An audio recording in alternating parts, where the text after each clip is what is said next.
được đạo và thâm nhập được lý thiền.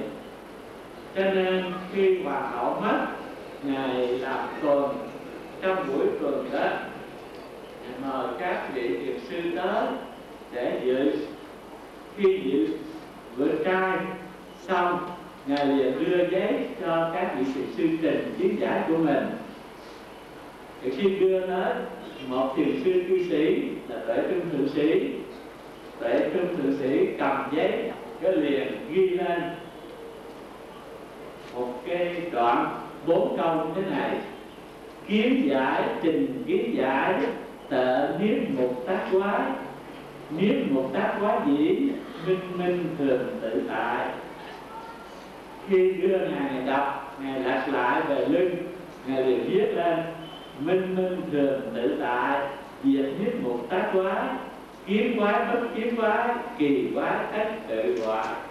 Hai cái bài kệ của một người anh vợ và một người anh rể trao đổi qua lại, chúng ta mới thấy cái tinh thần hiểu thiền, ngộ thiền của các ngài rất là thâm sâu.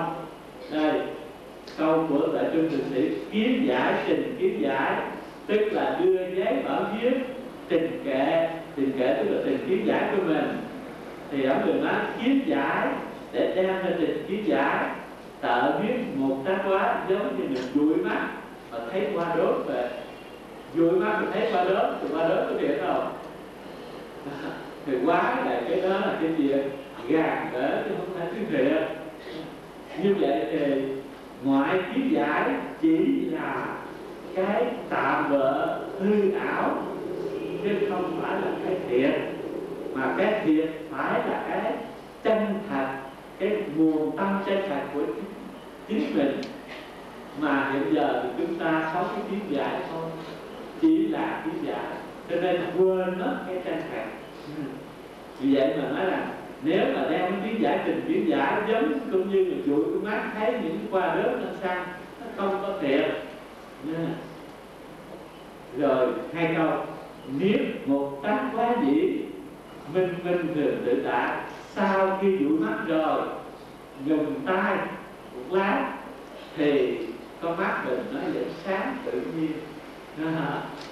Như vậy thì khi mà chúng ta dẹp sạch hết những cái tâm vọng tưởng lăng xăng rồi, thì cái chân thật nó hiện ra, chứ không có nghi ngờ gì hết.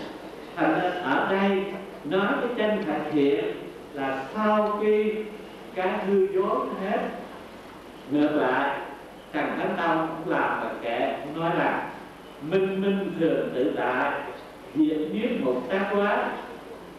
Nghĩa là nguyên cái con mắt mình trước khi dụi đó, nó vẫn là sáng rỡ tự tại, chứ có gì đâu. Rồi mình mới dùng cái tay dụi nó có thấy những cái qua đớp, đó là nó tác quá, nó thấy qua đớp. Như vậy thì trước nó là sáng, do mình dụi cho nên rồi nó mới có những hiện tượng lạ. Kiến quái bất kiến quái, kỳ quái bất tự hoại. Bây giờ mình thấy hiện tượng lạ đó, mình biết nó không phải thiệt, thì nó tự hết cái gì. Như vậy thì một bên đó là sau khi hết cái lăng xăng lộn xộn rồi thì cái chân thật hiện ra. Bên đây nói cái chân thật đã có trước, thì sau khi mình làm giấy điện lăng xăng lộn xộn, biết có lăng xăng, có rối loạn mà đừng theo nó thì nó hết cái gì.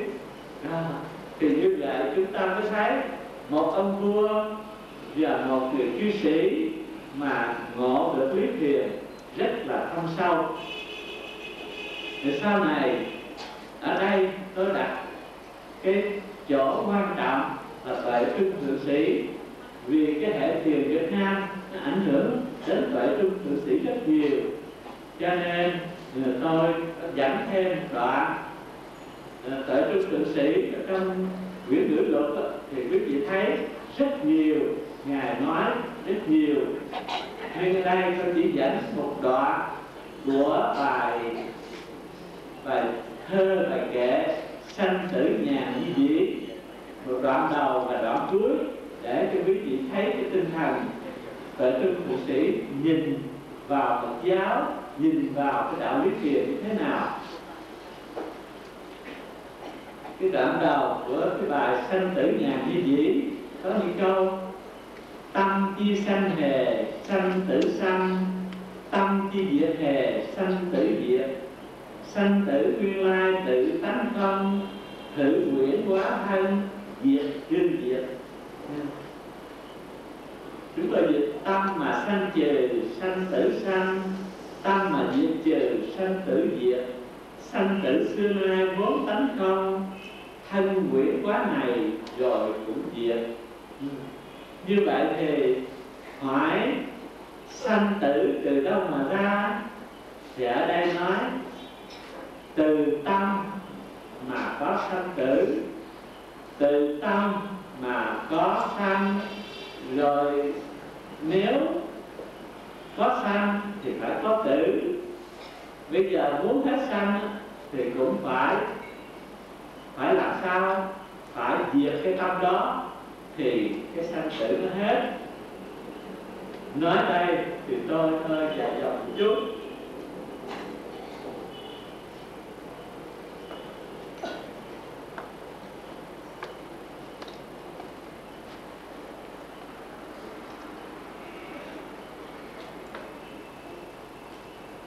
Bởi vì trong nhà Phật luôn luôn đặt vấn đề sinh tử từ đâu có.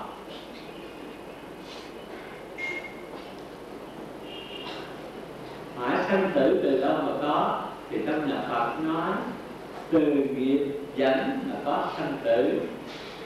Sanh tử từ nghiệp. Rồi tôi hỏi xem ở nghiệp từ đâu mà có, thì nghiệp từ thân khẩu ý của con người mà có, tức là tam nghiệp. Như vậy thì thân khẩu ý là chỗ tạo nghiệp. Nghiệp thì có nghiệp lành, nghiệp dữ. Nghiệp lành thì sanh ra được lành là cõi trời Atula và cõi người. Nghiệp dữ thì sanh ra được ác là địa ngục, là quỷ súc sanh. Như vậy thì còn nghiệp thì còn sanh tử. Nhưng mà từ nghiệp là từ thân khẩu ý ra. Nhưng trong ba cái đó, cái nào là chủ? Chắc ai cũng biết là từ ý. Ý nghĩ làm, thân làm, ý nghĩ giữ, thân làm giữ. Ý nghĩ làm, thân làm, ý nghĩ giữ, thân làm giữ. Và nói giữ thì như vậy thành nghiệp làm, nghiệp giữ gốc từ ý. Từ ý niệm là đó. Như vậy thì nghiệp là dẫn mình đi trong sanh tử. Bây giờ dứt nghiệp, muốn dứt nghiệp thì chúng ta phải làm sao? Thì phải dứt nghiệp. Mà dứt nghiệp thì cái trọng tâm chỗ nào? Tức là chỗ ý. Đó là cái động cơ chủ yếu. Mà muốn dứt nghiệp thì phải dừng cái ý. Ý không nghĩ thì thân miệng nói cái gì? Nếu có nói thì không có thành tốt hay xấu gì hết, nói được. Còn nếu mà ý nghĩ thì mới nói thiện, nói ác, nói tốt, nói xấu, nó phải đấy. Như vậy thì ý là cái nhân để tạo thành nghiệp sinh tử.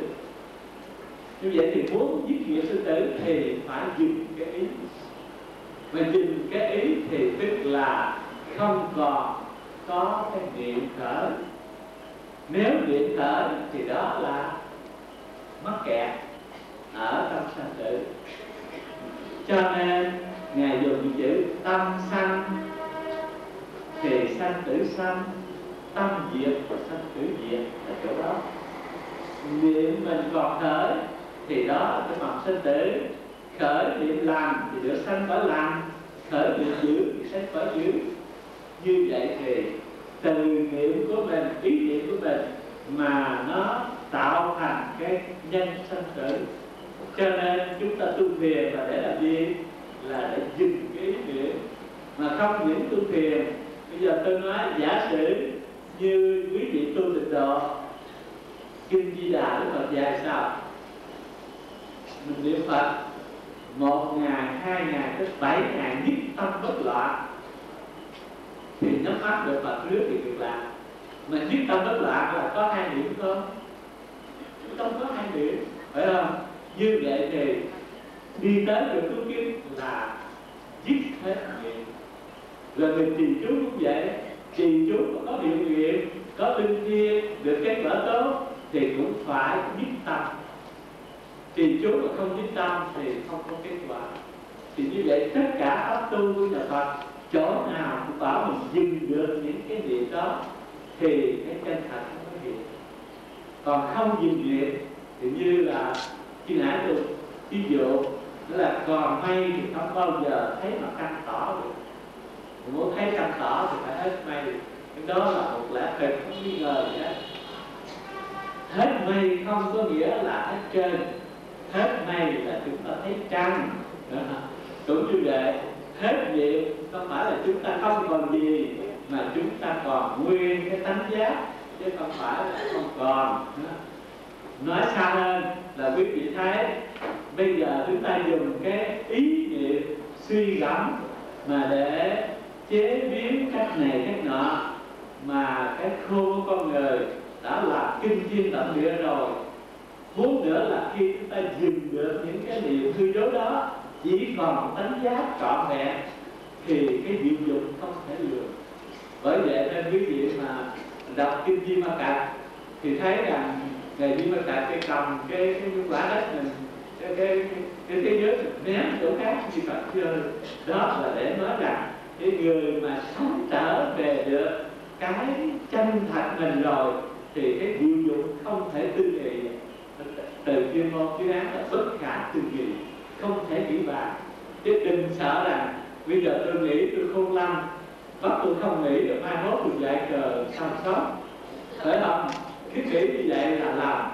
Không nghĩ mà lại sáng suốt, không nghĩ mà sự vật nó đến, cái gì cần biết thì biết liền, phải có suy gẫm. Mà người ta thường gọi là được trực giác, thấy là biết, thấy là giải quyết xong, chứ không phải suy gẫm. Còn ở trong nhà Phật gọi là thời trí, cái trí giải quyết kịp thời, tới là giải quyết liền, chứ không có phải bóp đầu bóp cán như chúng ta bây giờ. Đó là cái đặc biệt của người tu. Cho nên biết được cái chỗ đó thì chúng ta không còn gì sợ nữa. Như vậy thì sự sanh tử là gốc từ tâm. Tâm tức là ý, chứ không phải tâm là chân tâm. Cái ý niệm hay là cái vọng tâm là cái nhân của sanh tử. Nếu cái vọng tâm hết thì sanh tử theo đó mà hết, không có gì lạ. Mà hết sanh tử gọi là giải thoát sanh tử. Như vậy thì tu chúng ta cầu giải thoát ở đâu? Ở chỗ không còn cái nhân tạo nghiệp sanh tử, thì đó là giải thoát. Cho nên 4 câu này chúng ta thấy là nó hết sức cụ thể. Tâm sanh trừ sanh tử sanh, tâm diệt trừ sanh tử diệt. Sanh tử xưa nay vốn tánh không, thân quyển quá này rồi cũng diệt. Cái thân tạm thời chúng ta rồi cũng mất.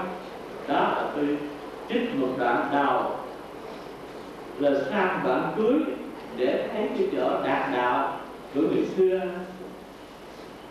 Đáo gia tu tri bãi vấn trình, kiến nguyệt an năng khổ tầm chỉ. Ngu nhân điên đảo bố sanh tử, trí giả đạt quan nhàn như dĩ. Chúng tôi dịch: đến nhà rồi thôi chứ hỏi đường chi, thấy nguyệt tìm gì ngón tay ấy. Kẻ ngu sống chết mãi lo âu, người trí rõ không nhàn thôi vậy. Rồi, như vậy thì qua mấy câu này quý vị thấy chúng ta là ngu hay là trí, tự mình biết liền, phải ai nói. Như vậy thì nếu chúng ta học đạo mà đạt được đạo rồi thì giống như người đi tới nhà còn hỏi đường nữa không? Nếu mà đi xa về quê quên đường, quên số nhà thì gặp người này người kia hỏi đường về chỗ đó, về nhà đó là chỗ nào, nhà đó là số mấy, hỏi kẻ này kẻ kia để mình phan lần về nhà. Nhưng mà mình ngồi trong nhà rồi thôi khỏi, không hỏi ai nữa hết. Thấy nghiệp thì vì ngón tay ấy, mình thấy mặt trăng rồi thì khỏi cần tìm cái ngón tay. Bởi vì trong nhà Phật tôi thấy trong các tôn giáo, chỉ có Phật giáo là dám nói những câu này. Phật nói rằng giáo lý của Phật dạy giống như là ngón tay chỉ mặt trăng. Giống như ngón tay chỉ mặt trăng. Thì mặt trăng ở đâu? Như đêm mùng 6, mùng 7 âm lịch, mặt trăng trời vừa chập tối thì có người mắt sáng nhìn phương Tây thấy mặt trăng gửi liền. Nhưng mà những có người cái mắt hơi yếu một chút, nói kia mặt trăng có ở phương Tây, hãy nhìn họ không thấy. Ở chỗ nào? Thì cái người sáng mắt chỉ đây, ở chỗ này, nhìn theo tay tôi thấy. Thì cái tay ngón tay chỉ không phải là mặt trăng, mà phải đưa ngón tay để thấy mặt trăng. Thì cái người đưa ngón tay nhìn đúng cái hướng đó liền thấy mặt trăng. Như vậy thì khi mình thấy mặt trăng rồi còn cành ngón tay nữa không? Cái câu này nó hơi quan trọng, bởi vì mặt trăng là để chỉ cho cái chân lý hay là cái tính giá của mình. Vì Phật muốn chỉ cho mình nhận ra được tánh giác của mình, cho nên Phật mới dùng phương tiện giảng giải trong kinh, trong luận để cho mình nhận ra cái tánh giác. Nếu mình nhận ra tánh giác rồi thì kinh luận đối những gì đó thì sao? Thì chỉ là phương tiện, phải không? Lâu nay nhiều tôn giáo kinh luận của các vị giáo chủ nói là vàng, là ngọc, là vuông vàng nước ngọc, không có bao giờ giáo thường thường. Nhưng mà nhà Phật lại nói kinh điển là phương tiện chứ không phải chân lý. Chân lý ở ngoài kinh điển. Đó là cái điều rất là kỳ lạ. Chỗ khác cũng kinh Kim Cang, Phật có nói giáo pháp của ta như chiếc bè đưa người qua sông, khi đến bờ thì phải bỏ chiếc bè mà đến bờ. Như vậy rõ ràng nhưng giáo lý là phương tiện giúp chúng ta biết được hướng đi, qua được cái chỗ khó, chứ không phải giáo lý là cái chỗ cứu kiếp, là cứu kiếp ở bên mình. Như vậy để thấy rõ cái trọng tâm của đạo Phật. Cho nên ở đây Ngài nói thấy nguyện tìm gì ngón tay ấy. Như vậy thì thấy được mặt trăng rồi thì ngón tay là phương tiện, không còn dùng nữa. Kẻ ngu sống chết mãi lo âu, người trí rõ thông nhàn thôi vậy. Chúng ta sợ chết, ham sống là vì chúng ta thấy sống chết là thịt, cho nên rồi chúng ta sợ, chúng ta lo. Còn nếu chúng ta có trí tuệ thông suốt thì thấy sống chết chỉ là cái tướng hư ảo, có gì quan trọng. Quan trọng là biết được cái thật của chính mình, cái đó mới là quan trọng. Còn nó thân tạm bợ này như trò chơi, thấy đó rồi mất đó, có gì đó. Nên sống cũng vui, chết cũng vui, không có gì buồn, không gì sợ. Cho nên Ngài Từ Minh của Tâm Tâm Tế ở Trung Hoa, Ngài có nói câu sanh như đất tranh đông, tử như cởi áo hạ. Nghĩa là mình sinh ra như mùa đông, đất được chiếc chăn ấm, rồi mình chết như mùa hè, trời ngực cởi cái áo nhẹ nhàng, mát mẻ. Như vậy thì chết là mát, sanh là ấm, ấm mát chứ không có gì sợ hết trơn. Còn mình thì sợ và mừng. Sinh ra thì ăn gì? ăn sinh nhật phải không mừng mừng sinh nhật, mà tự đi thì ăn gì lễ quý vị là sợ không dám nói tới. Như vậy đó là chúng ta thuộc về hạng gì? Hạng gì trong hai hạng ở đây kể? Kẻ ngu sống chết mãi lo âu, người trí rõ không nhàn thôi vậy. Thì như vậy cái người mà thối suốt lại đó thì sống chết chỉ là trò đùa, trò chơi, không có gì quan trọng hết. Còn nếu chúng ta quan trọng thì chúng ta chưa phải trí rồi, phải không? Nếu không can đảm nó bị buồn. Đó là cái lời chỉ dạy của một ông cư sĩ mà quá là hay. Như vậy thì ngài Trần Nhân Tông khi còn làm thái tử tên Trần Công thì đã được vua cha gửi học với Tuệ Trung Thượng Sĩ, là học trò Tuệ Trung Thượng Sĩ. Khi học sắp mãn trở về, nhà thái tử mới hỏi Tuệ Trung Thượng Sĩ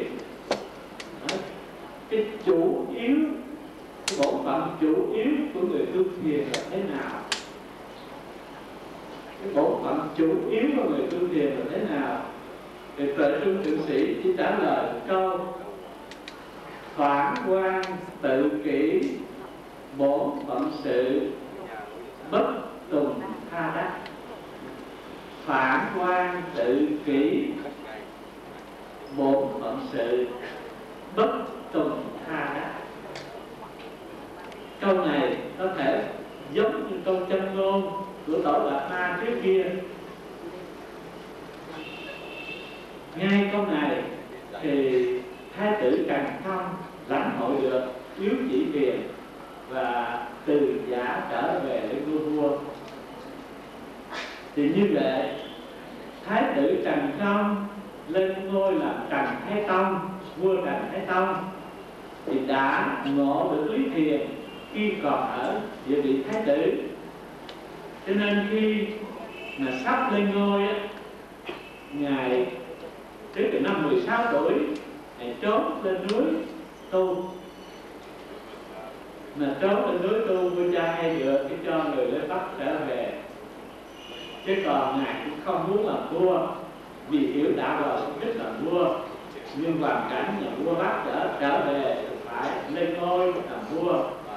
Đến năm 37 tuổi ngài nhường ngôi cho con làm Thái Thượng Hoàng, rồi làm Thái Thượng Hoàng thời gian. Đến 40 tuổi ngài xuất gia tu để hiệu là Trước Lâm Đầu Đà hay là Thương Vân Đại Đầu Đà. Và sau đó ngài lập thành một cái hệ phái gọi là Trúc Lâm Viên Tử. Ngài là một người đứng đầu cho nên gọi là Sơ Tổ Trúc Lâm. Như vậy thì chúng ta mới thấy rằng cái giá trị tu hành của Phật giáo nói chung, Thiền Tông nói riêng rất là cao cả. Ngôi vua là cái cao sang tột đỉnh của con người, ai cũng mơ ước, mà các ngài được rồi vẫn không có đắm luyến mà từ bỏ cách dễ dàng để đi tu. Cho nên sau này người ta thường nói các vua đời Trần xem ngai vàng như vết rách. Đó là cái kỳ đặc của Phật giáo Việt Nam. Khi ngài đi tu rồi thì ngài đã ngộ đạo từ hồi còn thái tử, cho nên đi tu ngài chỉ cùng với các thiền sư trao đổi, học thêm chút ít, ngài đã thông suốt, cho nên ngài nắm vững được lý thiền và thành lập một cái hệ phái thiền. Thì đây tôi dẫn một vài đoạn để nói lên cái tinh thần ngài thấy đạo thế nào. Như thời làm Thái Thượng Hoàng còn ở cư sĩ, ngài có làm cái bài phú Cư Trần Lạc Đạo Phú bằng chữ nôm. Nhưng mà kết thúc thì Ngài lại có 4 câu thơ bằng chữ Hán. Bây giờ tôi lấy 4 câu thơ kết thúc đọc lên cho quý vị thấy cái tinh thần của Ngài Trần Nhân Tông hiểu đạo như thế nào.